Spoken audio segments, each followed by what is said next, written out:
It hasn't happened. You said the first kiss? Yeah. It hasn't happened. How come? So he has committed, and I guess now I have committed, to saving our first kiss for our wedding day, if that day shall come. So I can't. Marriage is often painted as the final chapter of a love story, the white dress, the vows, the kiss that seals everything.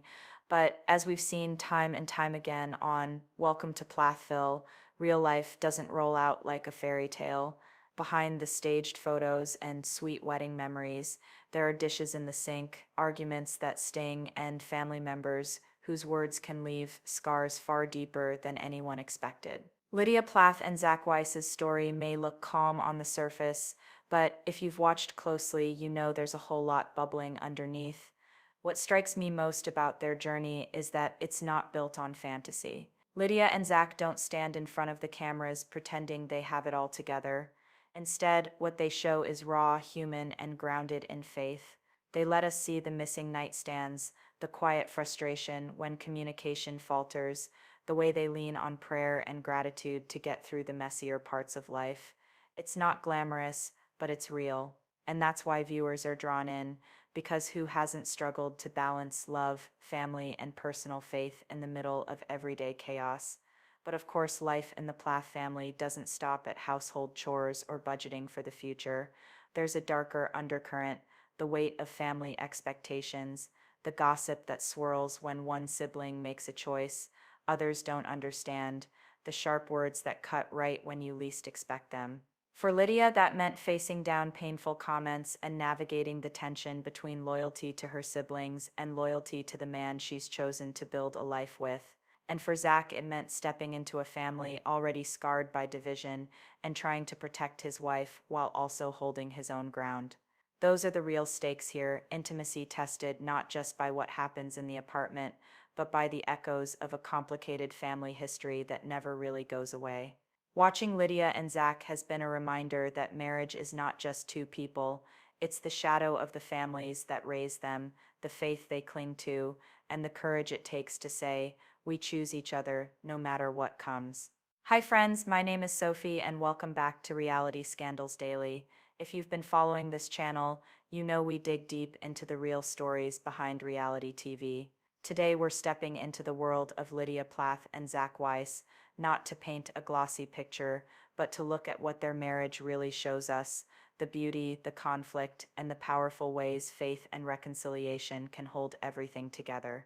If you haven't subscribed yet, now is the time, and don't forget to leave your thoughts in the comments, because I want to know, do you think Lydia and Zac's marriage is strong enough to handle the pressures of family conflict and public scrutiny? So let's get into it, because what's happening here is more than just another Plath storyline. It's a raw reminder of what happens when faith, family, and love collide, and how two people choose to keep walking forward anyway. When the cameras followed Lydia Plath and Zac Wyse into the earliest days of their marriage, it wasn't the sweeping cinematic moments that caught everyone's attention. It wasn't the wedding dress or the rings or even the honeymoon glow. What really pulled viewers in were the small, almost ordinary details, the little scenes that felt so real you could see yourself in them. Their first apartment together, for example, was far from perfect. The bed was there, yes, but the nightstands, those were missing. And instead of laughing it off as just another home project, Lydia shared the real frustration of waking up every morning and having to crawl across the bed to grab her phone because her alarm was ringing on Zac's side.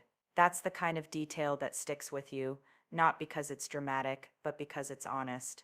Everyone who's ever started out in a first home knows that feeling, the mismatched furniture, the we'll fix this later list that only grows, the tiny inconveniences that somehow carry a deeper meaning. The way Lydia and Zac handled those moments showed something important about their relationship. Instead of brushing past them, they turned those small annoyances into lessons about communication, patience, and the give and take of married life. You could see Lydia's quiet frustration balanced by Zac's humor, his attempts to smooth things over, and both of them learning in real time what it means to compromise. And that's where Welcome to Plathville did something rare. It showed intimacy not through grand declarations of love, but through the rhythm of everyday life. The intimacy was in who took the dishes that night, who folded the laundry, and how they turned chores into opportunities to show care. For Lydia, who had grown up in a home where structure and routine were not just encouraged but enforced, stepping into a space where chores weren't dictated but chosen was a big shift. Suddenly, it wasn't about following her parents' rules, it was about building a rhythm with Zac. That's why something as simple as dividing up cleaning responsibilities carried so much weight. It wasn't just about who scrubbed the counters, it was about how they negotiated, how they communicated, and how they found balance. Every couple knows the unspoken truth. Chores can either become a battleground or a love language, and for Lydia and Zac, those daily choices showed where they stood. The cameras didn't shy away from showing when things weren't picture perfect. There were moments when Lydia's natural tendency to stay quiet about her frustrations bumped up against Zac's need for clear communication. That tension is so relatable.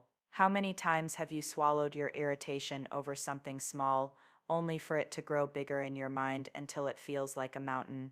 Watching Lydia wrestle with that while Zac tried to coax her to open up was raw, human, and familiar, and it's why their scenes resonated. They weren't performing for the camera, they were living through the kind of ordinary disagreements that test every marriage. Viewers connect to that honesty because it feels accessible. Not everyone can relate to the world of fame or reality television, but everyone can relate to the moment when you're trying to put together a new home, juggle responsibilities, and figure out how to communicate without stepping on each other's toes. That's why the missing nightstand became more than a piece of furniture. It became a symbol of compromise, of patience, of the small sacrifices that make marriage real. What stood out most, though, was how much joy Lydia and Zac still found in the middle of these imperfect beginnings. Their laughter, their gratitude for just being together, and their ability to find humor in the inconvenience kept the story grounded. You could see how much they cherished simply sharing a space, no matter how unfinished it looked. And for a family like the Plaths, where so much of the storyline has been defined by conflict, control, and rebellion, watching Lydia choose joy in those small domestic details was refreshing. It was a quiet declaration: marriage doesn't have to be dramatic to be meaningful. It's worth noting how different this felt compared to other Plath siblings' journeys. Ethan and Olivia's marriage, for instance, often spotlighted explosive disagreements or heavy conversations about boundaries and independence. Moria's story leaned heavily into her quest for personal freedom and artistic expression, often clashing with her family's expectations. Lydia and Zac, on the other hand, offered something else: a picture of love built in the margins, stitched together through chores, routines, and gratitude. That contrast is exactly why viewers were drawn in. It wasn't about escaping drama entirely. After all, the family tensions were always simmering in the background, but it was about showing how two people can create intimacy in the middle of everyday life. And that intimacy is what keeps people watching, because while grand proposals and Instagram-worthy weddings grab headlines, it's the scenes of Lydia rolling her eyes at Zac's jokes or Zac quietly apologizing for forgetting to do something small that remind us what relationships really look like.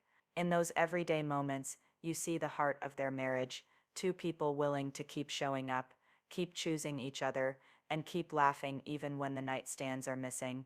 That's the beauty of this act in their story. It doesn't dazzle you with perfection. It draws you in with honesty, and in doing so, it tells you something important. Real intimacy isn't built in the big milestones, it's built in the little daily choices that no one else sees. And Lydia and Zac's willingness to let us into those quiet struggles is what makes their story feel authentic, relatable, and worth following. One of the most striking things about Lydia Plath and Zac Wyse's marriage is how their different communication styles are woven right into the heart of their story. From the outside, they look completely in sync, young, grounded, and full of faith. But when you really watch their interactions on Welcome to Plathville, you notice that they don't always process things the same way. Lydia, true to what we've seen of her since season 1, has always been more reflective. She thinks before she speaks, she carries her feelings quietly, and often she prefers to pray or journal through emotions rather than voice them out loud. Zac, on the other hand, leans toward a more external style. He wants to talk, to hash things out, to keep things out in the open so they don't build into bigger problems. That difference might sound small, but in the context of marriage, it can either be a strength or a source of friction, and in their case, we've seen both. For instance, when Lydia grew frustrated over something like housework or a decision they needed to make together, she tended to withdraw. She would sit with her feelings, hoping they would settle, while Zac was left reading between the lines. It wasn't that she didn't care, far from it. She just processed internally, which sometimes left him guessing what she was really thinking. Zac, for his part, was quick to pick up on when something was wrong, but instead of letting it linger, he would ask questions, sometimes pushing Lydia to say more than she was ready to. This is where their faith seemed to play such a stabilizing role. Lydia often talked about taking time to pray before responding, letting God shape her words so she wouldn't react out of frustration. Zac, meanwhile, leaned on open honesty, but he also respected Lydia's need for space. That balance of giving each other grace while staying committed to working through issues is what helped them avoid letting small frustrations spiral into bigger fights. You could tell that both of them saw communication not just as a skill to master, but as part of their spiritual practice. For them, resolving conflict was tied directly to their beliefs, patience, kindness, forgiveness. But that doesn't mean it was always easy to watch. There were moments when their differences slowed down connection.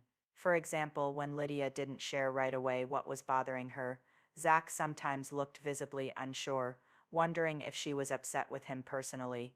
And for a young couple just learning each other's rhythms, those silences could feel heavier than they really were.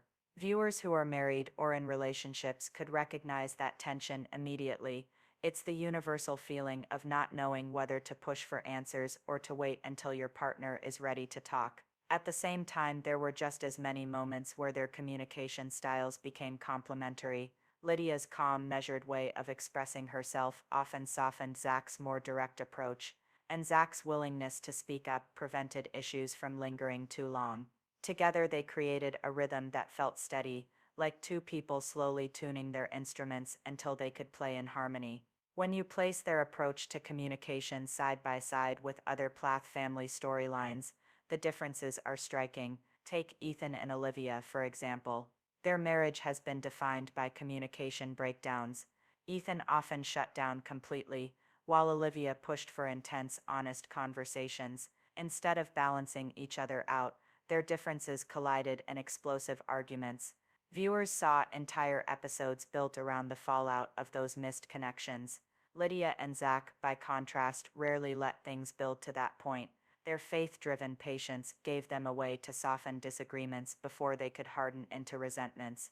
Even Mariah's journey offers an interesting comparison.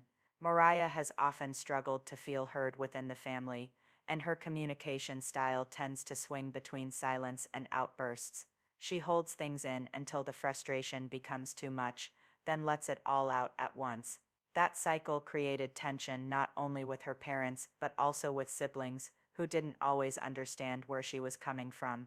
Lydia's reflective approach shares some similarity with Mariah's quietness, but where Mariah often hit a breaking point, Lydia leaned on prayer and conversation with Zac to let things out more gently. What Lydia and Zac show is that communication isn't just about personality differences, it's about the tools you bring into a relationship. Their shared faith gave them a language of forgiveness and patience to fall back on. That's why, even when things stalled, they were able to restart. You could see it in the way Zac encouraged Lydia to share without judgment, and in the way Lydia listened carefully to Zac's perspective before responding. For viewers, those moments resonate because they feel real. Everyone knows what it's like to clash with someone you love simply because you process differently. Watching Lydia and Zac navigate that tension gives a glimpse of how those differences can actually deepen intimacy if handled with care. Instead of becoming a wedge, their contrasting styles became a way to grow, each stretching in the direction of the other. Lydia learned to voice her thoughts sooner. Zac learned to slow down and give her space.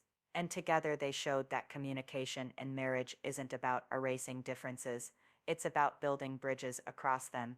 This act of their story was less about dramatic blow-ups and more about small, meaningful adjustments, and that's why it matters. While other Plath family relationships crumbled under the weight of miscommunication, Lydia and Zac offered a quieter, steadier example of how two people can learn to meet in the middle. It wasn't always perfect, but it was always intentional. And that intention is what gave their marriage a resilience. Viewers couldn't ignore. Marriage is never lived in a vacuum, especially not when your last name is Plath. Lydia and Zac's love story may have been anchored in faith and mutual devotion, but Welcome to Plathville showed us how quickly outside voices can intrude. With the Plath family, small comments often carry heavy weight, and gossip can ripple through relationships like a storm surge. For Lydia and Zac, navigating the whispers and scrutiny from both relatives and viewers wasn't just inconvenient, it was painful. The clearest example came with the now infamous gay comment incident. What should have been a throwaway remark spiraled into one of the most emotionally charged moments for Lydia. On camera, Zac joked with a playful tone that some people might think he came across as gay in certain mannerisms. It wasn't meant as a slur or an attack. If anything, it was an offhand, light-hearted acknowledgement of how people sometimes make assumptions. But in a family like the Plaths, where every word is filtered through deep religious expectations, the remark struck a nerve. Lydia, who has always been cautious about public perception, immediately felt the sting of embarrassment. You could see it in her face, the discomfort, the hesitation, the worry about how her parents or siblings might twist the comment if they heard it. For her, it wasn't simply about Zac making a joke, it was about the implications. Would people in the family see Zac as less masculine? Would they use this against her as proof she had chosen a husband who didn't fit their rigid ideals? The moment revealed something profound about Lydia, how much she has internalized the burden of protecting Zac, not just as her husband, but as someone now tied to the Plath family narrative. What made the scene so raw was the quiet aftermath. Instead of laughing it off, Lydia pulled back emotionally, almost retreating inward. Zac, meanwhile, looked caught between defending himself and not wanting to escalate Lydia's discomfort. It wasn't a fight, but it was a fissure, a moment where the weight of family judgment pressed in on their marriage. And for viewers, it highlighted just how sharp the sting of being misunderstood by those closest to you can feel. The truth is, within the Plath family, small conflicts are rarely just small. A single comment can echo across siblings, be retold with added spin, and transform into a mountain of criticism. The family's history of strict values, whispered judgments, and unspoken hierarchies magnifies every misunderstanding. Lydia grew up in an environment where image and morality were constantly policed, so it's no surprise she would react so strongly to Zac's remark. To her, it wasn't just about him, it was about how their union might be perceived by the very people whose approval still lingers in the background of her life. This is where the emotional core of Act 3 comes into focus, the pain of being misjudged. When family members cast doubt on your partner, or when you anticipate that judgment before it even arrives, it cuts deeper than criticism from strangers. Lydia's protective instinct wasn't really about the comment itself, it was about shielding Zac from the harshness she's known her whole life. She has seen siblings like Olivia or Mariah face backlash for stepping outside the family mold, and in her heart, she didn't want Zac to feel that same sting. What's fascinating here is how this moment connects to broader themes we've seen across the Plath family. Ethan and Olivia's marriage was constantly under fire, with both sides hurling accusations, often over small sparks that ignited into full-blown fires. Mariah, too, has been defined by the pain of being misunderstood. Whether it was her music, her clothing, or her independence, someone always had something to say. Lydia, by contrast, has tried to play the role of peacemaker, the one who balances loyalty to her family with loyalty to her own heart. Yet even she couldn't escape the reality, at some point you will be misread, misquoted, or misjudged. The incident also revealed something essential about Zac. Unlike many who married into the Plath orbit, he wasn't defensive, angry, or dismissive when the comment struck a nerve. He seemed to understand Lydia's discomfort, even if he didn't fully share it. That patience is part of what has allowed their relationship to withstand the extra scrutiny. Zac may not have grown up in the same pressure cooker environment, but he's learning to navigate it alongside Lydia. In a sense, the gay comment became less about Zac's words and more about the cracks it exposed in the family dynamic. It reminded viewers that Lydia is still living under the shadow of expectation, still caught between the world she grew up in and the life she is building with Zac. The tension wasn't just between husband and wife, it was between Lydia's past and her present, between the pull of family loyalty and the desire to stand fully in her own choices. And this is why viewers connected so strongly to the scene. Everyone knows the ache of being misunderstood, especially by people who claim to know you best. Everyone knows the frustration of having your partner judged unfairly. For Lydia, that pain was amplified by cameras, family whispers, and an audience eager to analyze every word. By the end of Act 3, one thing became clear. Lydia and Zac's biggest battles weren't inside their apartment walls, but outside them. The family dynamic magnified every minor issue, turning small comments into symbols of bigger conflicts. And yet, within that pressure, the strength of their bond showed. The fact that they didn't let the moment fester into bitterness revealed that, for all the scrutiny and misjudgment, their marriage was built on something sturdier than gossip, something rooted in trust, patience, and the belief that love can weather even the sharpest misunderstanding. For all the tension and bruised feelings that had built up across Lydia Plath's journey, there came a moment of quiet yet seismic release: Ethan's apology. In a family where apologies have historically been rare, clipped, or laced with conditions, this single act carried the weight of years of division. It wasn't delivered with grand theatrics or under the glow of a dramatic family dinner. No, it happened in the kind of raw, unfiltered moment that reality TV almost never captures with sincerity. Ethan's apology came after weeks, even years of strain between him and Lydia. Their relationship, once marked by sibling loyalty, had been tested by choices, alliances, and misunderstandings. Ethan, so often caught in the crossfire between his wife Olivia and his parents, had distanced himself not just from mom and dad, but from his siblings too. Lydia, ever the loyal daughter and peacemaker, had found herself on the opposite side of that divide, unable to fully embrace Ethan's bitterness, yet unwilling to reject him outright. The result? A slow drift, punctuated by sharp moments of hurt. The apology itself was disarmingly simple. Ethan didn't launch into a rehearsed speech. He didn't try to justify past behavior or reopen old wounds. Instead, he looked Lydia in the eye and admitted the truth. He had let the family war make him careless with her feelings. He confessed that in choosing to build walls for his own protection, he had unintentionally left Lydia on the outside. There was no hedging, no. But you have to understand, just words stripped bare. I'm sorry. And the power of that moment lay not only in Ethan's humility, but in Lydia's response. She didn't rush to brush it off, as if to ease his guilt quickly. She let the silence hang. Her eyes welled up, her face softened, and you could almost see years of unspoken longing unraveling in those few seconds. This was her brother, the one who had once carried her through the chaos of their childhood home, the one she had prayed for daily, even when he seemed unreachable. To hear him own his mistakes, to finally see sincerity without bitterness, was like water on parched ground. Lydia didn't need perfection from Ethan. She needed acknowledgement, and in that acknowledgement she found release. What made this scene resonate so deeply was the broader context. The Plath family is not one where apologies flow freely.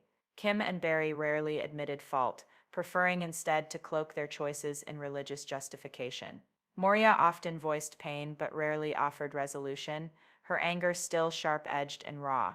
Even Olivia, though candid and open about her hurt, often resisted reconciliation if it meant reopening old wounds. In this family, apologies are a currency in short supply, and when they do appear, they are often tangled with ego. That's why Ethan's apology landed like a thunderclap. It wasn't just about him and Lydia. It was about breaking a cycle. For once, a Plath sibling wasn't defending, excusing, or sermonizing. He was simply taking responsibility. And that's what gave the moment its healing power. In families scarred by division, apologies aren't casual exchanges, they are lifelines. They don't erase the past, but they signal that someone is willing to do the hard work of repair. The healing power of apology was on full display as Lydia accepted Ethan's words. She didn't retaliate with her own grievances. She didn't use the moment to lecture or to draw attention to the years of hurt. Instead, she responded with grace, the kind of grace she had always hoped would one day be extended to her. She told Ethan she forgave him. And in that forgiveness, you could feel the weight lift, not just for her, but for him as well. Ethan, often so defensive and hardened by years of conflict, seemed to exhale in relief. Viewers who have followed Welcome to Plathville from the beginning couldn't miss the contrast. They remembered Barry's stiff non-apologies, Kim's controlling rationalizations, and the awkward silences that filled so many family meetings. They remembered Moriah's insistence on independence that left little room for reconciliation, and Olivia's fiery clashes that often ended in stalemate rather than resolution. Against that backdrop, Ethan's apology was revolutionary. It modeled what repair could look like in a family so fractured by mistrust. It also underscored why Lydia's role in this family story has always been unique. While others fought openly, she prayed in silence. While others built walls, she extended olive branches. She wasn't perfect, her quietness sometimes masked resentment, and her loyalty sometimes kept her tethered to unhealthy dynamics. But she never stopped hoping for restoration. Ethan's apology wasn't just balm for an isolated wound. It was a validation of her faith that reconciliation was possible, even in a family as divided as theirs. For the audience, this scene was a reminder of why they watch Welcome to Plathville in the first place. Beyond the drama, beyond the scandals, beyond the headlines, the show taps into something deeply human, the longing to be seen, to be understood, and to heal. When Ethan said he was sorry and Lydia accepted, it wasn't just about the Plaths, it was about every sibling rift, every family scar, every viewer who has ever wished for that same kind of repair. By the end of Act 4, the emotional tone had shifted. The bitterness was still there, the scars still visible, but the air felt lighter.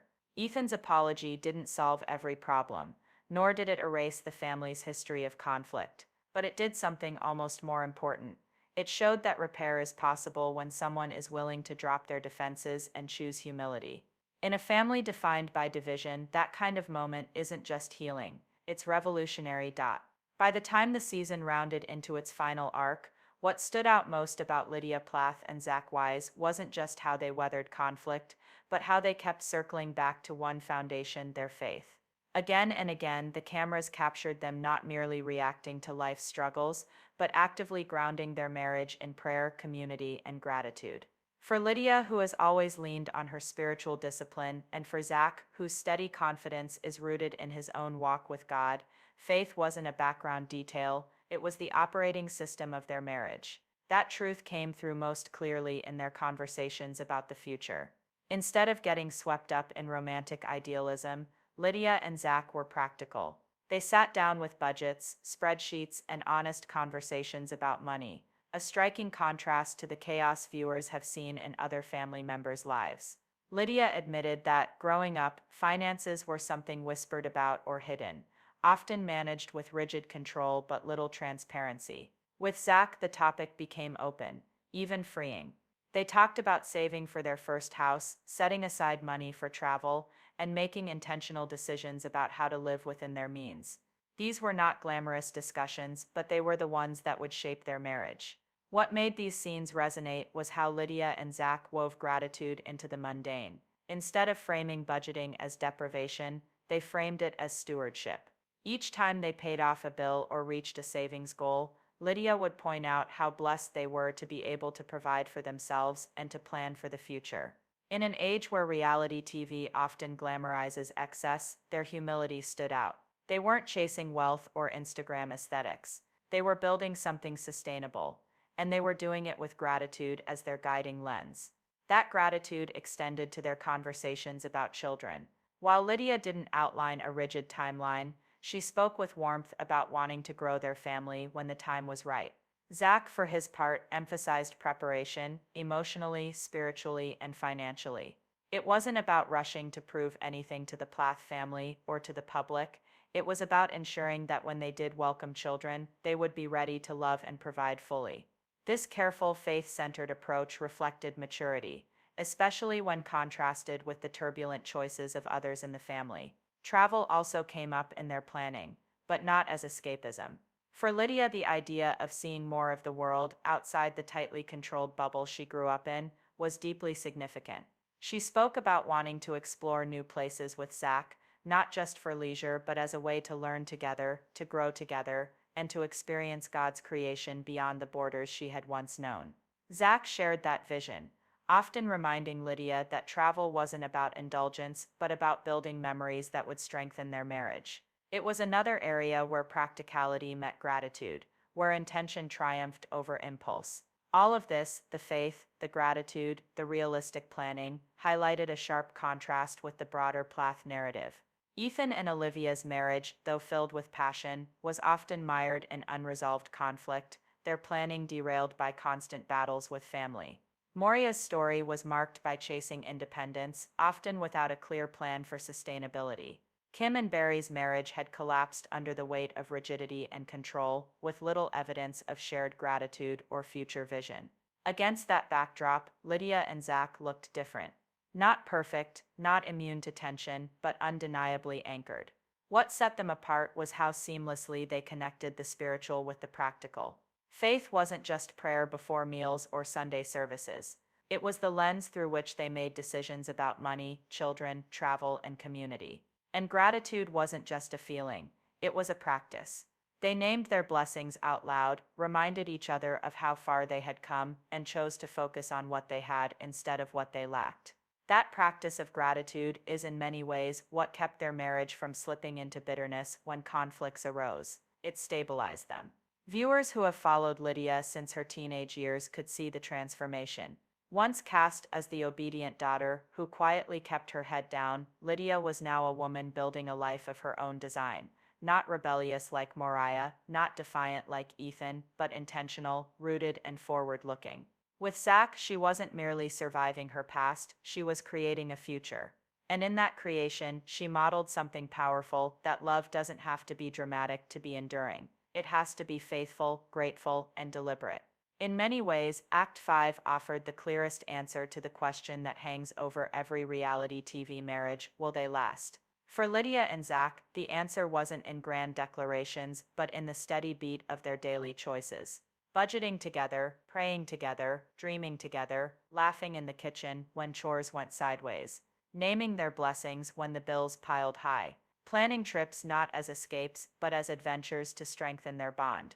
These were not the flashy markers of TV romance, but they were the real markers of endurance. By the end of this chapter, it was clear Lydia and Zac's story wasn't just about surviving scrutiny or navigating family conflict. It was about building something stronger than both. A marriage rooted in faith, stabilized by gratitude, and aimed toward a future that was realistic, hopeful, and shared. And in a family defined by fractures, that vision of unity was perhaps the most radical storyline of all. Marriage, as we've seen through Lydia Plath and Zac Wyse's journey, isn't a fairy tale written in golden ink. It's not about flawless weddings or picture-perfect Instagram posts. It's about choosing each other over and over again, through the late nights, the awkward silences, the financial talks, and the moments when family history threatens to spill into the present.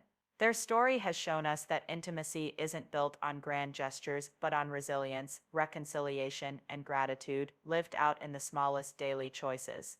Think about it, Lydia and Zac could have let the weight of family tension crush them. They could have walked away from the hurtful gossip, the misunderstandings, and the deeply personal sting of being misjudged by people they loved. But instead, they leaned into their faith, into communication, and into the strength of a shared vision for the future. That's not easy, especially in a family like the Plaths, where division has so often been the rule rather than the exception. And then there was Ethan's apology, that rare raw moment of sincerity that shifted the entire mood.